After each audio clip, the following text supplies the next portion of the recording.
Afternoon, everyone, and welcome to Live at 4 on this Monday. I hope you all had a merry and safe Christmas. You, Susan? Yeah, kind of quiet. It's different. It was hard, but you know, I know I'm not alone. Everybody's in the same boat. We're trying to look at the bigger picture, and we had a very Zoom Christmas, as I know so many people did with their friends and family, and let's just hope this is the last Christmas we have to deal with this. We Zoomed as well. Even my 97-year-old mother could figure it out. Oh, that's impressive. Well, my sister helped. Anyway, let's move along. And beginning of another holiday week, here's what's making news on this Monday. We are keeping an eye on another round of significant snow headed our way. We'll tell you when it'll start and how much snow you can expect. Some people living and working in long-term care facilities are beginning to get their COVID-19 vaccines. We'll tell you how the process is going so far. And the man accused of killing 3 people at a Rockford bowling alley is in court for the first time since the shooting. We'll share the latest from Rockford. Nice day out today. The sun was out. What are we looking at here? I have no idea. A track. Oh, I guess it's a rodent's track in the snow or something. Perhaps a 1-2 punch? Question mark. There we go. That's what it is. The weather words. Gary's in the backyard with the details of an incoming snowstorm. Yeah, one for tomorrow, late tomorrow afternoon through tomorrow night and into Wednesday, and another perhaps for New Year's Day. On Doppler track, things are very quiet out here. We had the snow yesterday, now just some snow showers downwind from the Great Lakes, but winter storm warnings have already been issued for Dane County and areas to the west and south. Those warnings in effect from late tomorrow afternoon into Wednesday morning. Winter weather advisories in effect for the northern and eastern portions of the area. Future track snowfall, the amounts continue to increase a little bit. The heaviest snow band has shifted southward a little bit, so we're probably looking at perhaps as much as 7 to 9 or maybe even 10 inches over southwestern Wisconsin, about 5 to 6 inches in the Madison area with slightly lesser amounts to the north and to the east. We also have an alert day now in the forecast for Friday night into Friday night for accumulating snow that could also be mixed with some freezing rain, and there could be snow and ice accumulations at that time. High temperatures today, upper 20s, pretty nice day with partly sunny skies. Temperatures right now near those highs for the day. Look for skies to be mostly clear tonight. That will allow the low temperature to drop to around 11 by tomorrow morning, but the clouds will move in, and about this time tomorrow, areas west of Madison will already be seeing the snow, and that will move eastward pretty rapidly during the evening hours. High temperature tomorrow at 29 degrees. First warn traffic, well, we're in between holidays. A lot of people are either at home or at their holiday destinations, so the road's in pretty good shape. Not seeing any issues on the Beltline, the interstates on the east side of Madison, interstates to the south and east of Madison moving at the posted speed limits, as are the interstates to the north out toward the Dells and into central Wisconsin and toward the Fox Valley. That's your news 3 now. First warn traffic. All right, we'll check back later. Thank you, Gary. You can also stay prepared for any weather that comes our way. Download the Channel 3000 weather app. It's free wherever you download your apps on your devices. To our coronavirus headlines now. A little over 1,400 new COVID-19 cases have been reported in Wisconsin. That brings the state lifetime total to nearly 500,000. 26 more people in Wisconsin have died from the virus. Since March, nearly 4,800 people have died. A new group of high-risk people are getting their shot at the COVID vaccine. Wisconsin started immunizations inside long-term care facilities. That also includes many nursing homes across Wisconsin. Gabriela Becerra joins us now to explain what the process looks like. Gabby? Well, Mark and Susan, the schedule to vaccinate Wisconsin's long-term care facilities hasn't been publicly disclosed. But we do know that at least one nursing home, the New Glarus home, got their shots this morning.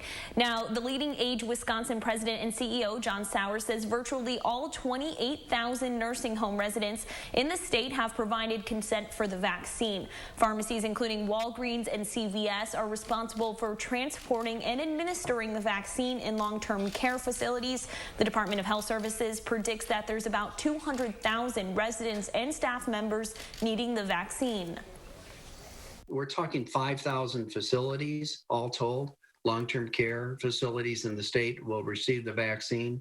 So it's quite a logistical enterprise for the institutional pharmacies to be shipped the vaccine, to transport it to these facilities, and to set up the clinics within those facilities for the staff and residents to receive the vaccine. But it's all starting, thankfully, for the first time today. About 360 of those 5,000 facilities are nursing homes. Assisted living facilities will get the vaccine next. Leading Age Wisconsin President and CEO John Sauer says the process will take anywhere from weeks to months. Coming up on News 3 Now at 6, we'll share what New Glarus Home says it feels like to be the first, one of the first rather, to get the vaccines today. Gabby, we'll see you then. Thank you. Health officials are worried the worst of the coronavirus pandemic may still be ahead of us as millions of Americans continue to travel through the holiday season. So far, more than 333,000 Americans have died of the virus. Sunday was the busiest travel day at U.S. airports since March 15th. The Transportation Security Administration screened nearly 1.3 million people as Americans traveled during the holiday season. That has healthcare experts concerned. And to think that people are still traveling, people are still getting together and mixing households, it's a very dark future. With another huge surge of the virus expected in the next few weeks as travelers return home, people are waiting in long lines for COVID tests. California added more than 50,000 new COVID cases on Sunday. Nearly 7,000 are hospitalized in L.A. County alone. California is expected to indefinitely extend its stay-at-home order for most of the state. A third vaccine could get emergency authorization in the UK this week. Officials are expected to approve the vaccine made by Oxford University and AstraZeneca in the coming days. Over the weekend, the European Union rolled out the Pfizer-BioNTech vaccine, and many countries didn't skip a beat. People were lined up immediately to get the shot, like 101-year-old Gertrude Haas, who became the first person in Germany. The vaccine also brought along a sense of hope to a continent that has seen more than 15 million COVID cases and over 335,000 deaths. Madison police expect an update from the Dane County Medical Examiner later this week after a body was found over the weekend. Officers say it's the body of a man likely in his 30s. Police say Saturday morning some people found the body when they were out for a walk through Rindall Park near Easttown Mall. They told officers they found the body at the bottom of a small hill near the bike path. Police say they are still investigating what led to the man's death. If you have any information about what happened, you should call Madison Area Crime Stoppers at the number on the bottom of your screen. Continuing coverage in Rockford after multiple people were shot and killed at a bowling alley over the weekend. Any minute, we're expecting an update from the mayor of Rockford and the police chief. The suspect, 37-year-old Duke Webb of Florida, was denied bail by a Winnebago County judge this afternoon. He's charged with 3 counts of first-degree murder and 3 counts of attempted murder after he went into the Don Carter lanes on Rockford's east side Saturday night and started shooting. No cameras were allowed inside the court proceedings. Webb is an active member of the military. His lawyer says he may suffer from a brain injury or PTSD. He is in the U.S. Army. We take that very seriously. There are some indications of PTSD and brain injury, but he'll be evaluated by a doctor for that. He is due back in court in February. The Winnebago County Coroner's Office today identified the 3 victims: 65-year-old Thomas Furseth, Mackenzie Park, 69-year-old Jerome Woodfork of Rockford, and 73-year-old Dennis Steinhoff, also of Rockford, were killed. Well, after nearly a week's delay, President Trump signed the government spending and COVID relief bill, averting a government shutdown. But the work of Congress is not over. Today, House Democrats will push a vote on the president's demand for increased stimulus checks. Skylar Henry reports from Capitol Hill. The House will be in order. The House is set to vote on a bill to increase direct stimulus payments from $600 to $2,000, one day after President Trump finally signed the COVID relief bill into law. It really is a disgrace. The president's sudden shift on the bill brings relief to many financially strapped Americans, but his delay resulted in a 1-week lapse in unemployment benefits for more than 14 million recipients. House lawmakers are also preparing to vote to override the president's veto of the critical defense bill that funds the U.S. military. The Senate is expected to hold a veto override vote on Tuesday. Senate Republicans have not committed to bringing up a vote on increased stimulus payments. Senate Democrats are calling on President Trump to persuade them. Today, I am telling Donald Trump, don't just talk about it, act. These Senate Republicans have followed you through thick and thin. Get them now to act. and support the $2,000 checks. President Trump played another round of golf Monday in South Florida. Meanwhile, President-elect Joe Biden continues to work on his transition from Delaware. Mr. Biden and Vice President-elect Harris met virtually with members of his national security and foreign policy teams. Skyler Henry, CBS News, Capitol Hill. And the president sent a list of demands to lawmakers along with signing the COVID relief bill, which include voting on increased stimulus payments, reviewing protections for tech companies, and looking into his claim of election fraud. Well, officials are still searching for a motive in the Nashville bombing on Christmas Day. Yesterday, the FBI named 63-year-old Tennessee resident Anthony Quinn Warner as the bomber. According to a law enforcement bulletin obtained by CBS News, agents found a note while searching Warner's house that led them to a witness. That witness told the FBI they spoke to Warner about a week before the bombing and that Warner gave them his car, saying that he had cancer and did not need it anymore. Gloves and a beanie hat were found in that car, and DNA from those items were used to match the DNA gathered from the remains of the bomber at the scene. We're still following leads, but right now there is no indication that any other persons were involved. At least 3 others were injured in the attack. The RV exploded outside an AT&T communications hub, knocking out cell and Wi-Fi service from Tennessee to Alabama. One source tells CBS News Warner's late father once worked for AT&T. Investigators are also looking into whether Warner may have been influenced by online conspiracy theories about 5G technology. The Badger men's basketball team looks to continue their 5-game winning streak tonight at the Kohl Center. They go up against the lukewarm Maryland Terrapins tonight. The Badgers have been on a roll, beating Michigan State on Christmas Day and Nebraska a few days before that. The latest AP poll has the Badgers ranked 6th in the country. Tip-off tonight is at 6 o'clock. You can watch it on FS1. We'll have highlights tonight at 10. And the Badger football team plays their final game of the season this week at the Duke's Mayo Bowl at the Bank of America Stadium in Charlotte. They'll be playing Wake Forest for the first time in team history. Kickoff is Wednesday at 11 a.m. You can watch it on ESPN. Well, still to come at 4, it's almost time to flip the calendar over and say goodbye, adios, au revoir to 2020. It's been a memorable one for all the wrong reasons. We'll take a look back at the top news stories of 2020 when Live at 4 continues. You're watching News 3 Now, live at 4.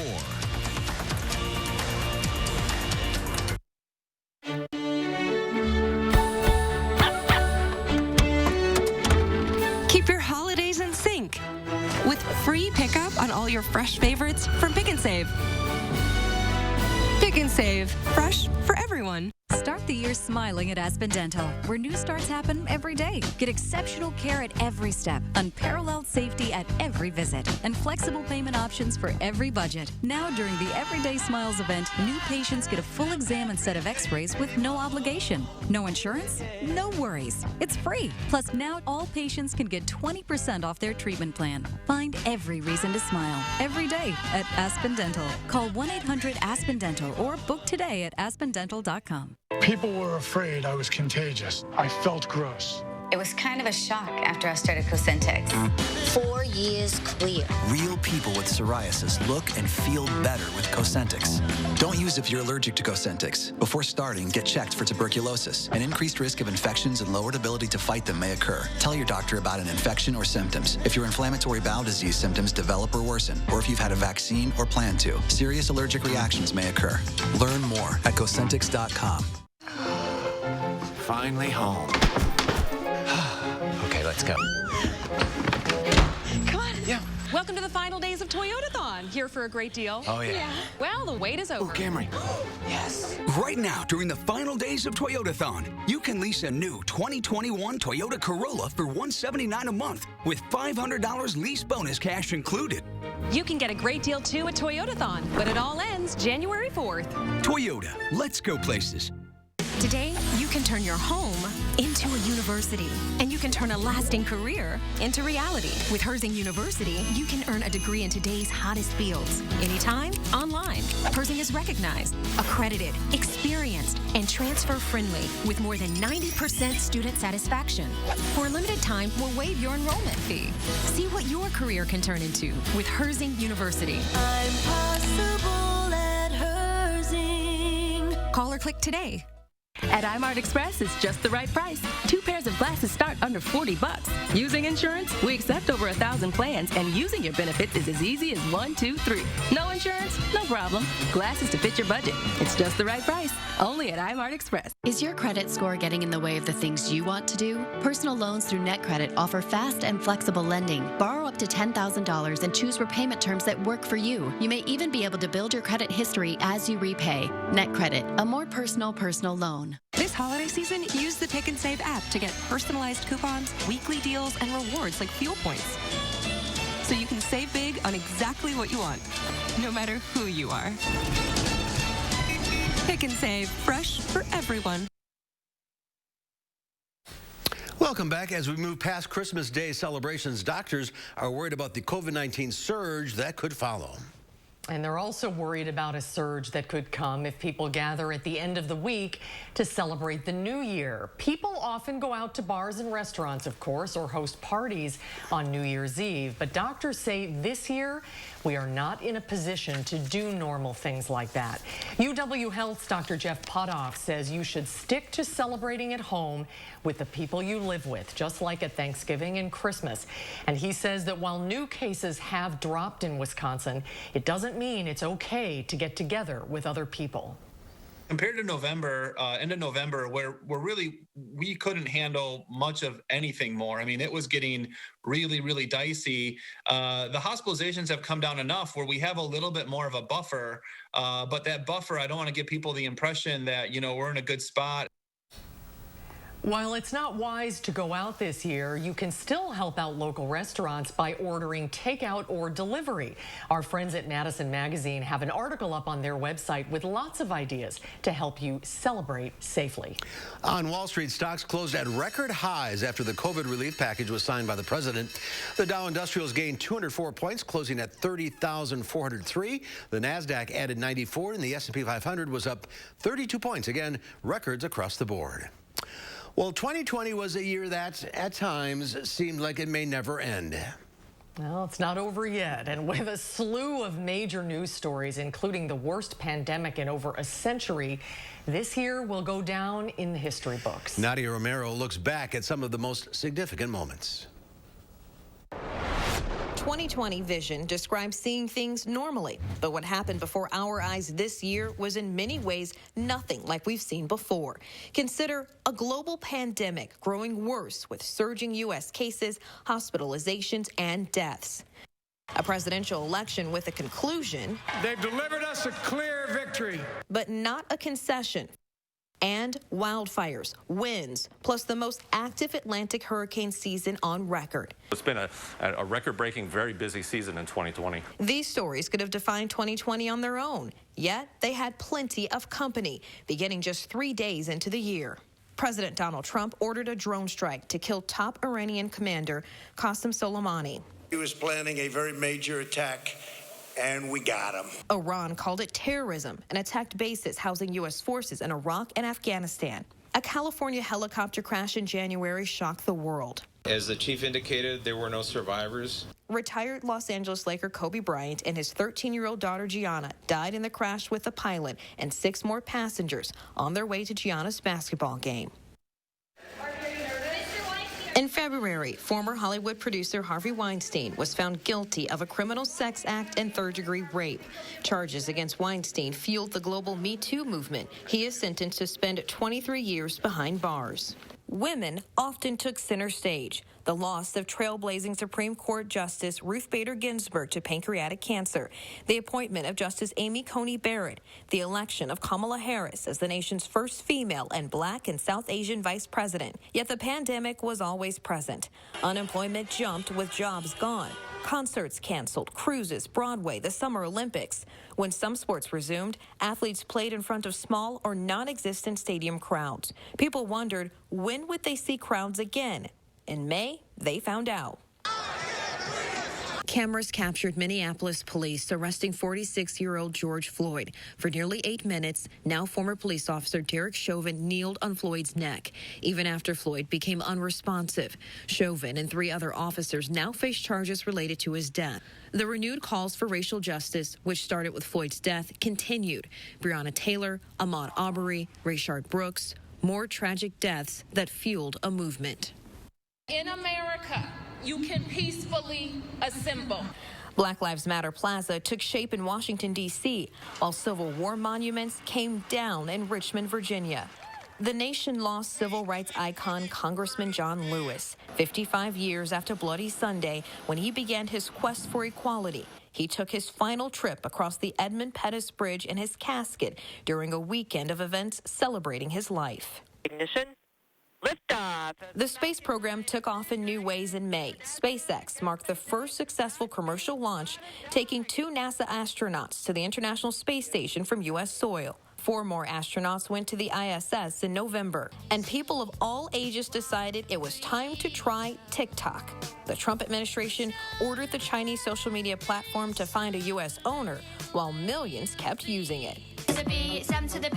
The app says this video got a record 528 million views, perhaps for people needing to take a break from watching all else 2020 had to offer. I'm Nadia Romero reporting. Phew, almost takes your breath away. Is that all? Is that all? And you're right, it's not over yet. There's more to come Never forget it. Yeah, we won't. There's more to come at 4. Imagine treating cancer from your own home. When we come back, a new clinical trial now taking place in Boston could result in supportive cancer care at home. That's coming up after Gary's forecast.